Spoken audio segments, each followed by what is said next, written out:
Bismillahirrahmanirrahim. Air beriak tanda tak dalam, air tenang menghanyutkan. Izinkan saya ucapkan salam untuk para hadirin sekalian. Assalamualaikum warahmatullahi wabarakatuh. Waalaikumsalam warahmatullahi wabarakatuh. Hamdan wa syukran lillah, salatan wa salaman ala rasulillah, amma ba'd. Pertama-tama, yang paling utama dan tidak pakai lama-lama, marilah bersama-sama memanjatkan puja dan puji syukur atas kehadirat Allah Subhanahu wa ta'ala, Qadirul Ghafur, Tuhan yang telah menciptakan 7 lapis langit yang makmur serta 7 lapis bumi yang subur. Allah suka kepada hamba yang bersyukur, Allah murka kepada hamba yang kufur lagi takabur. Padahal kulitnya sudah kendur, ubahnya pada menabur. Toh yang namanya tasyakur belum juga diatur. Salawat bertangkaikan salam kepada sang junjungan, the best man in the world, penghulu Nabi yang menjadi rahmat bagi seluruh alam, yang membawakan Al-Quran sebagai pedoman, teladan terbaik sepanjang zaman, Rasulullah Muhammad sallallahu alaihi wasallam. Allahumma salli wa sallim wa barik alaihi, Allahumma salli wa sallim wa barik alaihi, Allahumma salli wa sallim wa barik alaihi. Yang selalu kita ikuti sunnah risalahnya, kita teruskan perjuangannya, dan kita nantikan syafaatnya di hari kiamat nanti. Amin. Allahumma amin. Dewan Hakim yang beriman, panitia pelaksana yang budiman, para peserta yang rupawan, bertemu dengan saya, semoga jadi damai. Amin. Insinyur Soekarno, apakah teman-teman kenal? Sebagai founding father dan proklamator bangsa Indonesia pernah mengatakan bahwa laki-laki dan perempuan seperti 2 sayap dari seekor burung. Jika 2 sayap itu sama kuatnya, maka terbanglah burung itu ke puncak setinggi-tingginya. Tapi sebaliknya, jika patah satu dari salah satu 2 sayap itu, maka tak dapatlah terbang burung itu sama sekali.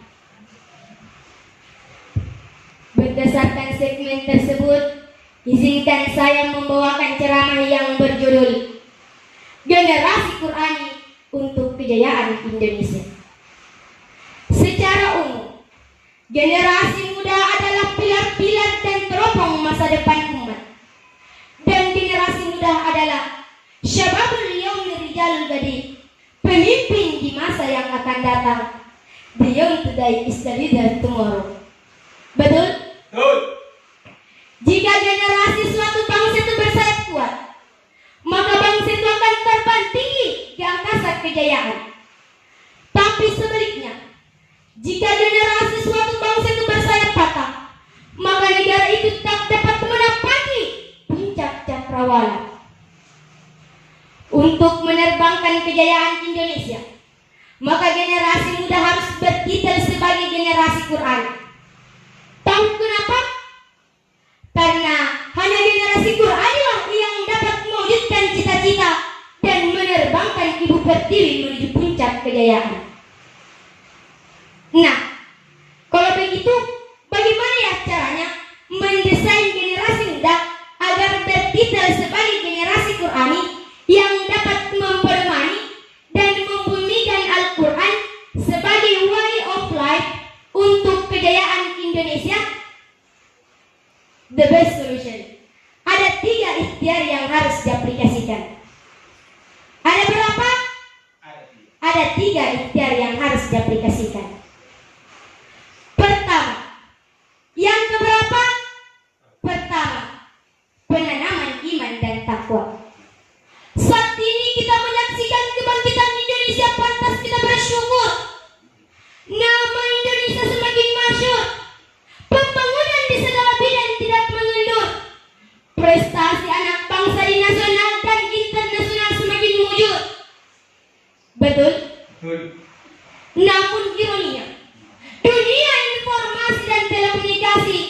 juga semakin subur, yang telah membuat sebagian generasi bersifat kufur, kurang tafakur, dan enggan tadabbur.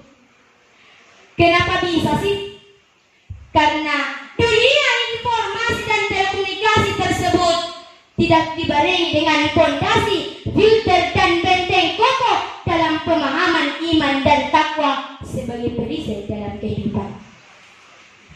Tiadalah arti otak cemerlang, prestasi menjulang, pembangunan menjulang jika figur-figur generasi tak memiliki iman dan takwa sebagai pala.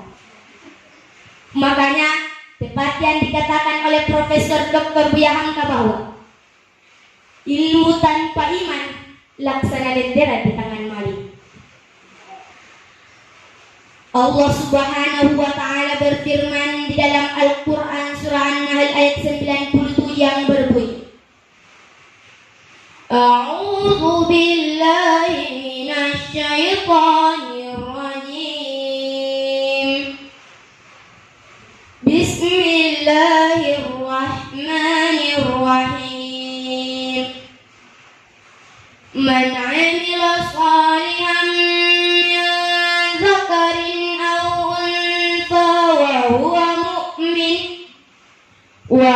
mu'minun falanuhyiyannahum hayatan thayyibah. Man 'amila shalihan min dzakarin aw untha wa huwa mu'min. Barang siapa yang mengerjakan amal soleh, baik laki-laki maupun perempuan dalam keadaan beriman, falanuhyiyannahum hayatan thayyibah, maka akan kami berikan kepadanya kehidupan yang baik. Jadi, untuk mewujudkan generasi Qur'ani demi kejayaan Indonesia adalah dengan penanaman iman dan takwa sebagai fondasi, laksana akar sebatang pohon. Kedua, yang keberapa?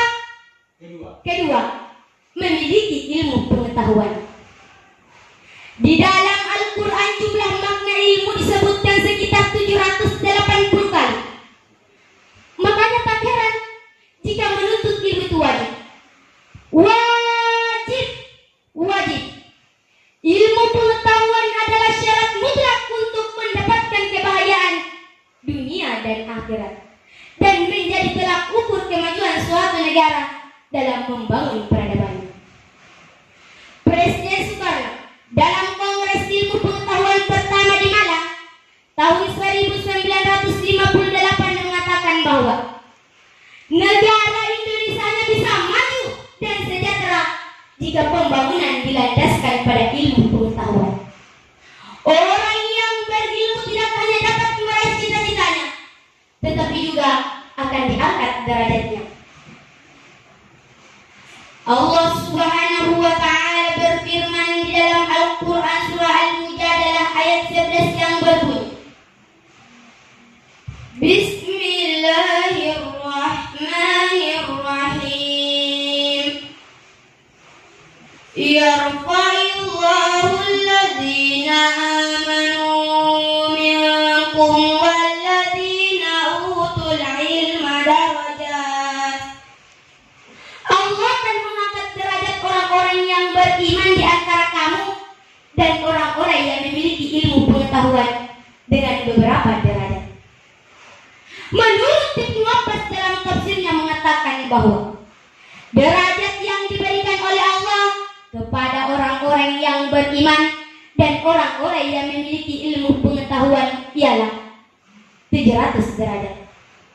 Jarak antara satu derajat dengan derajat yang lainnya ialah seperti jarak antara langit dan bumi. Subhanallah wa tabarakallah. Ini sesuai yang dikatakan oleh Rektor ITB yang ke-31, Profesor Ahmad Lokapisti, mengatakan bahwa ilmu pengetahuan adalah faktor determinan kemajuan suatu negara yang berfungsi sebagai penerobos kemajuan, mesin ekonomi, dan cahaya pencerah. Jadi, untuk mewujudkan generasi Qur'ani demi kejayaan Indonesia adalah generasi Indonesia mesti memiliki ilmu pengetahuan laksana batang sebuah pohon. Ketiga. Yang keberapa? Tiga. Memiliki akhlakul karimah. Sudah menjadi pemandangan miris di sebagian generasi kita, di mana akhlakul karimah laksana sekarat. Mereka mempertontonkan aurat, berpakaian yang ketat, doyan berkhalwat, mengumbar syahwat, tenggelam dalam maksiat, lupa bermunajat, jauh dari kiblat, tak takut kualat, laknat dan kiamat. Padahal akhlak suatu bangsa adalah mutiara yang tak ternilai harganya dan menjadi ciri bangsa itu sendiri. Na'udzubillahi min zalik. Dewan Hakim yang saya hormati, panitia pelaksana yang buat simpati, dan para hadirin yang baik hati, semoga kita dirahmati. Amin. Hal ini sangat relevan dengan firman Allah di dalam Al-Quran surah An-Nisa ayat 9 yang berbunyi, Bismillahirrahmanirrahim. وَلْيَخْشَ الَّذِينَ لَوْ تَرَكُوا مِنْ خَلْفِهِمْ ذُرِّيَّةً ضِعَافًا. Dan hendaklah takut kepada Allah orang-orang yang seandainya meninggalkan di belakang mereka anak-anak yang lemah. Profesor Dr. B.J. Habibie dalam nasihatnya mengatakan bahwa 5 kelemahan yang harus kita hindari, yakni lemah harta, lemah fisik, lemah semangat hidup, lemah ilmu, dan yang paling ditakutkan ialah lemah akhlak. Mungkin ada negara seorang di segala penjuru, tapi sehari-hari menciptakan konflik baru. Ada negara hebat, tapi rakyat tak bermartabat. Dan ada negara yang super mega, tapi tak mampu memberikan kedamaian dan kesejahteraan secara kafah. Oleh karena itu, untuk mewujudkan generasi Qur'ani demi kejayaan Indonesia adalah generasi Indonesia mesti memiliki akhlakul karimah laksana hiasan daun, bunga dan buahnya. Dewan Hakim yang saya hormati, panitia pelaksana yang buat simpati, dan para hadirin yang baik hati, semoga kita dirahmati. Amin. Sebagai kesimpulan, untuk mewujudkan generasi muda bertitel sebagai generasi Qur'ani adalah dengan penanaman iman dan takwa sebagai akar, memiliki ilmu pengetahuan sebagai batang, dan memiliki akhlakul karimah sebagai hiasan daun, bunga dan buahnya. Dan jika ini diaplikasikan, maka akan menjadi spirit bagi generasi Qur'ani dan akan bermuara pada negeri yang baldatun thayyibatun wa rabbun ghafur, negeri yang baik dengan Tuhan yang Maha Pengampun. Amin, amin ya rabbal alamin. Kain putih, kain batik, sehelai dipotong sepanjang papan. Gunakan masa mudamu dengan baik sebagai bekal masa depan. Sunyi sepi tanpa kekasih. Sekian dan terima kasih. Minallahil musta'an wa alaihi tiklan. Billahi fi sabilillah.